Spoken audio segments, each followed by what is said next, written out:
काका हो हमरा के रहिया बताई द, पानी भुलाइल तनी घरे पहुँचाई द।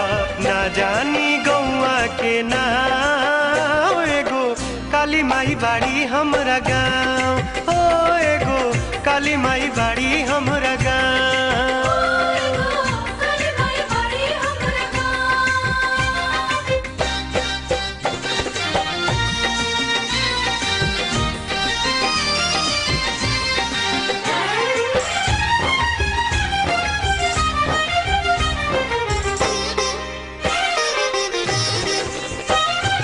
घूमे खाती आइल रही नवरात्र के मेला, छूटल सबके संग दादा हो गईनी अकेला। घूमे खाती आइल रही नवरात्र के मेला, छूटल सबके संग